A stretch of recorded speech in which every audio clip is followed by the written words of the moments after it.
Republican supporters and President Trump are being ridiculed, persecuted, and even prosecuted by Biden, congressional Democrats, and their radical prosecutors for raising questions about the accuracy of the 2020 election.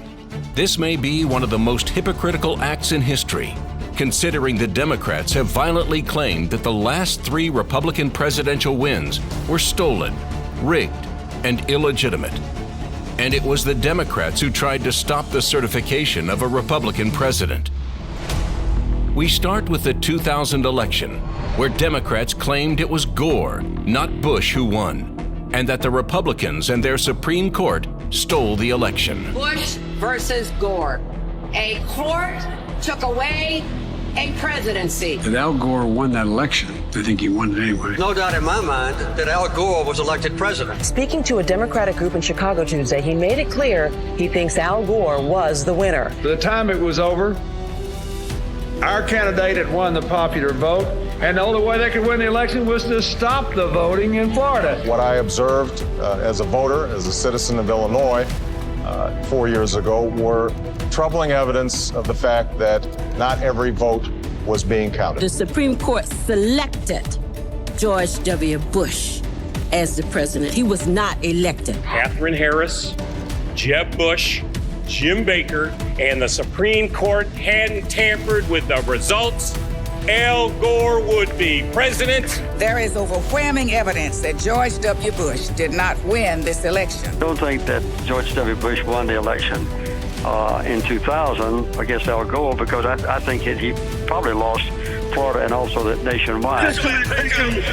And stolen. The court has been thwarting formation of the popular will, the most spectacular example being Bush versus Gore, where the majority, by a 5-4 vote, enjoined the counting of more than 100,000 ballots in Florida and essentially gave America its first court-appointed president. If all the votes were counted in Florida, that Al Gore would be president today and George Bush would be back in office. After the election, when you stole the election, you came back here and said, get over it. No, we're not going to get over it. I think I carried Florida. You know it, I know it, they know it.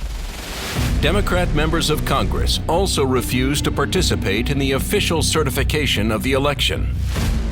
I rise to object to the fraudulent 25 Florida electoral votes. I must object because of the overwhelming evidence of official misconduct, deliberate fraud. It is signed by myself on behalf of my diverse constituents and the millions of Americans who have been disenfranchised by Florida's inaccurate vote count. I come from Florida, where you and others participated in what I call the United States coup d'etat. In 2004, the Republicans won again, and once again, the Democrats claimed the election was stolen. We cannot declare that the election of November 2nd, 2004 was free and clear and transparent and real. There must be independent testing of the voting machines used in Ohio. There were numerous irregularities in Ohio, including large percentages of rejections of provisional balloting, problems with voting machines. I'm not confident that the election in Ohio was fairly decided. We know that there was substantial voter suppression, and the machines were not reliable. Some machines malfunctioned, causing votes to be counted more than once, or not at all. As we look at our election system, I think it's fair to say that there are many legitimate questions about its accuracy, about its integrity. There are still legitimate concerns over the integrity of our elections. The question, obviously, is how many instances were not caught that we don't know about. Number one, we've seen a lot of what I'll call honest glitches where it just didn't work right.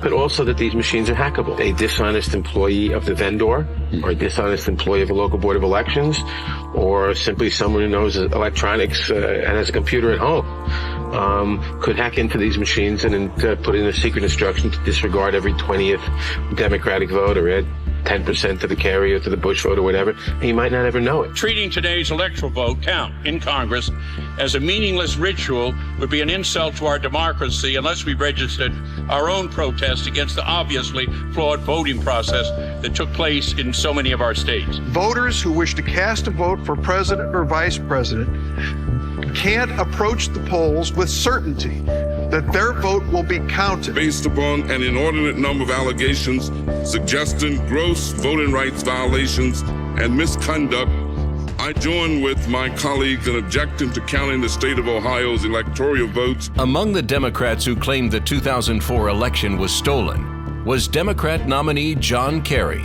and his wife, Teresa Hines. I arranged to meet Senator Kerry at a fundraiser to give him a copy of my book. He told me he now thinks the election was stolen. The wife of John Kerry said she has lingering doubts about the legitimacy of the election. Her theory goes like this.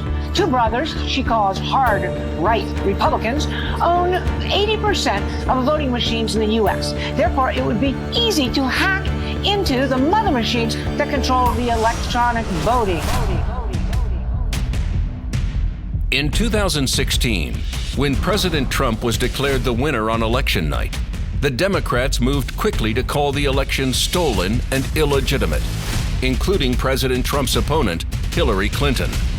Hillary Clinton apparently still not over her 2016 defeat to President Trump. She's now claiming the election was stolen from her. You can run the best campaign.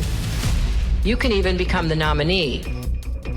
And you can have the election stolen from you. Trump knows he's an illegitimate president. But there absolutely is a cloud of illegitimacy. I don't see this president-elect as a legitimate president. The president-elect, although legally elected, is not legitimate. He is an illegitimate president in my mind. Could you be my vice presidential candidate?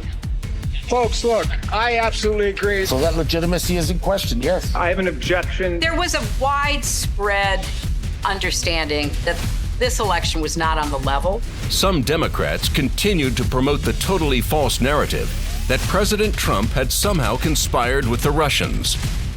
The outcome of the election was affected by their interference, and now we need to know, to what degree, if any, the Trump campaign was actually in collusion with Russia. How can you win with Russian interference, though? That's what I'm scared about in 2020. But rightly. Because I think he's an illegitimate president that didn't really win. So how do you fight against that in 2020? You are absolutely right. Trump didn't actually win the election in 2016.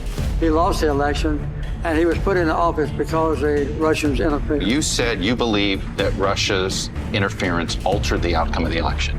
I do. The one thing that Trump is fearful of when it comes to his being president is that finally we will see how illegitimate his victory actually was. Do you believe Trump is a legitimate president? What I believe is that there's no question that the outcome of this election was affected by the Russian interference. An independent investigation revealed that not only was this totally fabricated by the Democrats and Clinton operatives, but that Joe Biden was also complicit.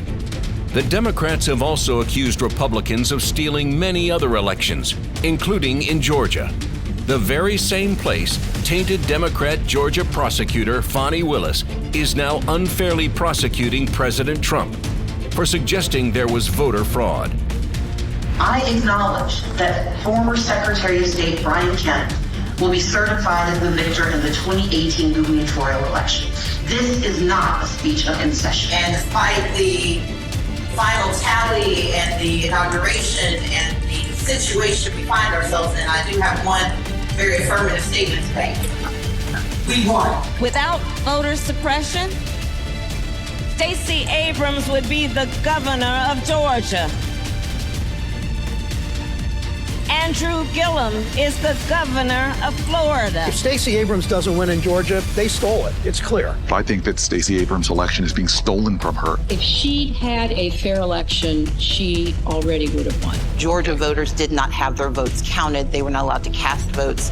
They had their votes discarded. Reminder, she wrote, Brian Kemp stole the gubernatorial election from Georgians and Stacey Abrams. Certainly gave the appearance of unfairness, and I think there was unfairness. Stacey ran a great campaign. She probably won. She would be the governor of Georgia today had the governor of Georgia not disenfranchised 1.4 million Georgia voters before the election. That's what happened to Stacey Abrams. They took the votes away.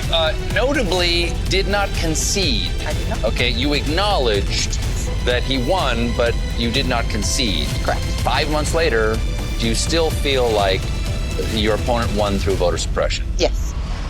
Many in America are asking why President Trump is being prosecuted for doing the very same thing Democrats like Biden and Hillary have done. And the answer is very simple. Like a third world corrupt dictator, Biden will use any means necessary to stop the one Republican he knows he can't beat. How can you win with Russian interference, bro? Not be a legitimate president. He's an illegitimate president. Russia's interference. They stole it. It's clear. I'm Donald J. Trump, and I approve this message.